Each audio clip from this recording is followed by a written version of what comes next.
నమస్తే, welcome to Bharati TV. నేను బాబయ్య. టీడీపీకి డేంజర్ బెల్స్. బాబు గారు బీ అలర్ట్ అని చెప్పేసి ఈ వీడియోకి నేను ఒక టైటిల్ పెట్టాను. అంటే తెలుగుదేశం పార్టీకి ప్రమాద ఘంటికలు మ్రోగుతున్నాయా అని అంటే అవుననే చెప్పాలేమో.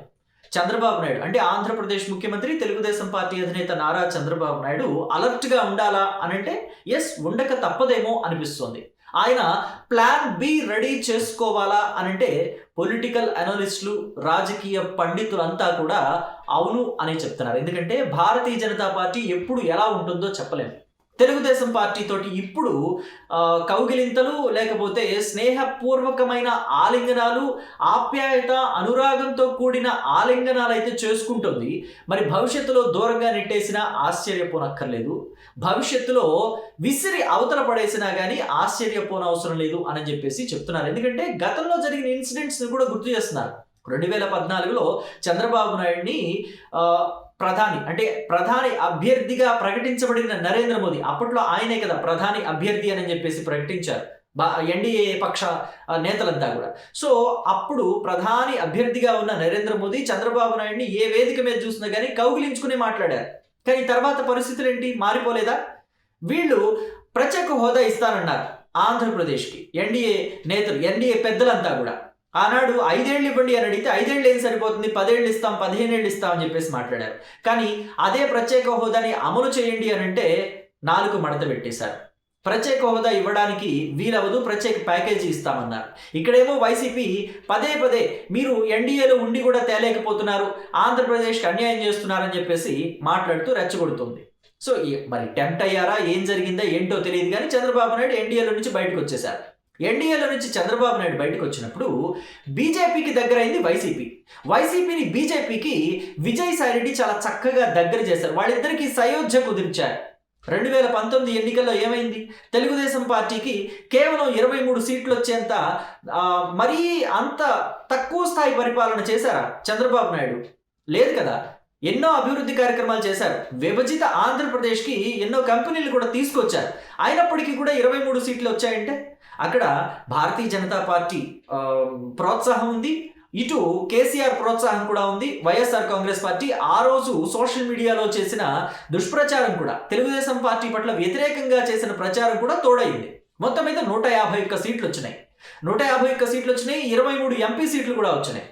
అంటే జగన్మోహన్ రెడ్డి లాంటి వ్యక్తిని అధికారంలో తీసుకురావాల్సిన అవసరం భారతీయ జనతా పార్టీకి ఏముంది అంటే ఖచ్చితంగా జగన్మోహన్ రెడ్డి లాంటి వ్యక్తే భారతీయ జనతా పార్టీకి అవసరం. ఎందుకంటే నోరెత్తి మాట్లాడు, ఏం చెప్పినా కానీ, ఏ బిల్లు ప్రవేశపెట్టినా కానీ ఊ అని అంటాం తప్ప ఊహు అనే మాట జగన్మోహన్ రెడ్డి నోట రాదు.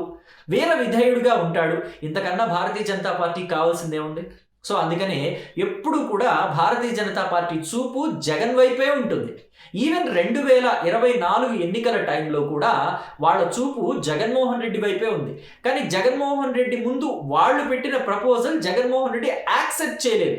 2024 జనవరిలో భారతీయ జనతా పార్టీలోని పెద్దలు అంటే నరేంద్ర మోదీ లాంటి వాళ్ళు, అమిత్ షా లాంటి వాళ్ళు జగన్మోహన్ రెడ్డిని పిలిపించుకొని మాట్లాడారు కూడా అని చెప్పేసి ఇప్పుడు టాక్ బయటకు వచ్చింది. అదేంటి అంటే వాళ్ళిద్దరి మధ్య జరిగిన మంతనాలు ఏంటి, బీజేపీ పెద్దలు, వైసీపీ పెద్దల మధ్య జరిగిన మంతనాలు ఏంటి అంటే 2024కి మనం ఎన్నికలకి కలిసి పోటీ చేద్దాం, కూటమిగా ఏర్పడదాం, బీజేపీ వైసీపీ కలిసి పోటీ చేస్తే తిరుగుండదు అని చెప్పేసి బీజేపీ పెద్దలు జగన్మోహన్ రెడ్డికి చెప్పారట. కానీ జగన్మోహన్ రెడ్డి అందుకు యాక్సెప్ట్ చేయలేదు. ఎందుకంటే ఇక్కడ పదే పదే చంద్రబాబు నాయుడిని పొత్తులతో మీరు వెళుతున్నారు, పవన్ కళ్యాణ్తో కలిశారు, పొత్తులు పెట్టుకుంటున్నారు, పొత్తులతో వెళుతున్నారు అని చెప్పేసి పదే పదే రెచ్చగొడుతూ మాట్లాడేవాడు కదా.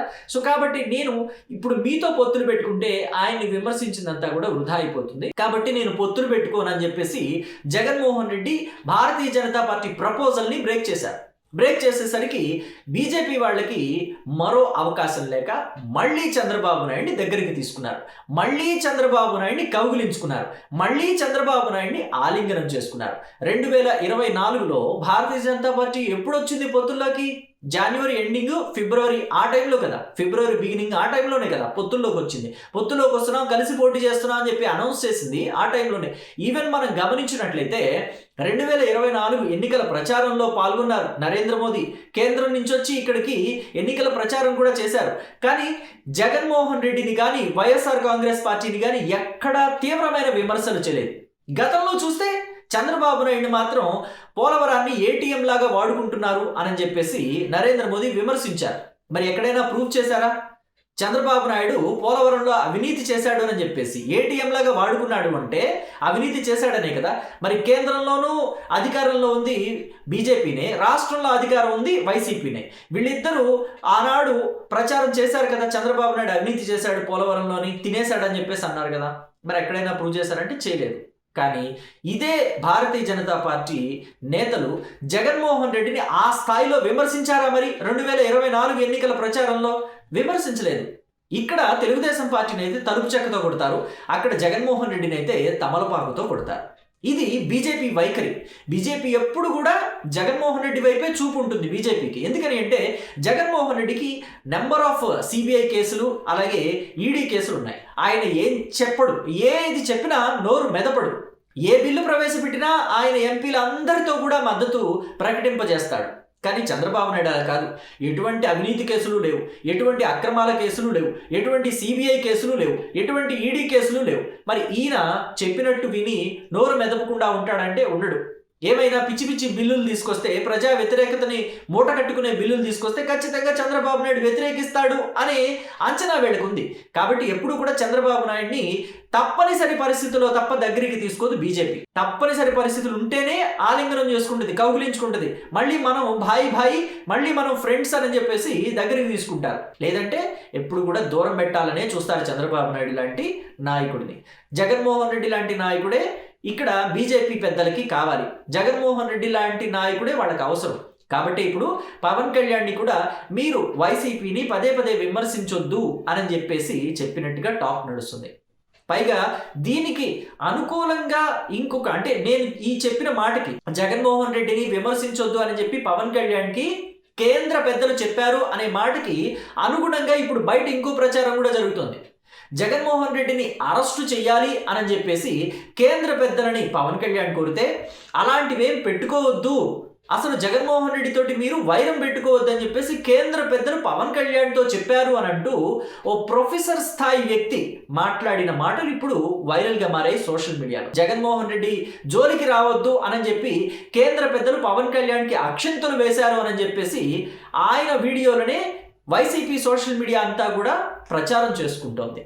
సో దీన్ని బట్టి చూస్తే కేంద్ర పెద్దల చూపు ఎప్పుడూ కూడా వైసీపీ వైపే ఉంటుంది. కాబట్టి తెలుగుదేశం పార్టీ అధినేత ఖచ్చితంగా అలర్ట్గానే ఉండాలి. భవిష్యత్తులో సింగిల్గా పోటీ చేయాల్సి వస్తే, అంటే జనసేన వైసీపీ బీజేపీ కలిసి పోటీ చేశాయి అనుకోండి, నాకు తెలిసినంత వరకు నాకున్నంత నాలెడ్జ్ వరకు జనసేన ఎప్పుడు వైసీపీ తోటి కలిసి పోటీకి వెళ్ళదు. ఒకవేళ వెళ్లాల్సి వచ్చింది అనుకోండి, వెళ్ళారే అనుకోండి, తెలుగుదేశం పార్టీ ఇప్పుడు వాళ్ళ నాయకత్వాన్ని అంతా కూడా రెడీ చేసుకోవాలి. ఖచ్చితంగా కొన్ని స్థానాల్లో భారతీయ జనతా పార్టీ కోసం, జనసేన పార్టీ కోసం సీట్లని త్యాగం చేశారు కదా, వాళ్ళందరినీ కూడా మళ్ళీ రెడీ చేసుకోవాలి. తెలుగుదేశం పార్టీ నాయకత్వాన్ని అంతా కూడా అలర్ట్గా ఉంచాలి. అలాగే పొలిటికల్ అస్త్రశస్త్రాలన్నింటినీ కూడా సిద్ధం చేసుకోవాలి.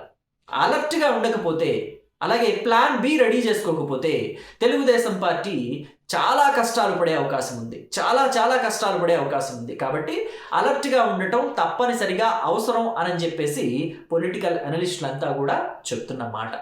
సో మరి జనసేన పార్టీ అయితే వైసీపీతో కలిసి పోటీ చేయకపోయే అవకాశాలే ఎక్కువగా ఉన్నాయి, చెయ్యదు అని చెప్పేసి అంటున్నారు.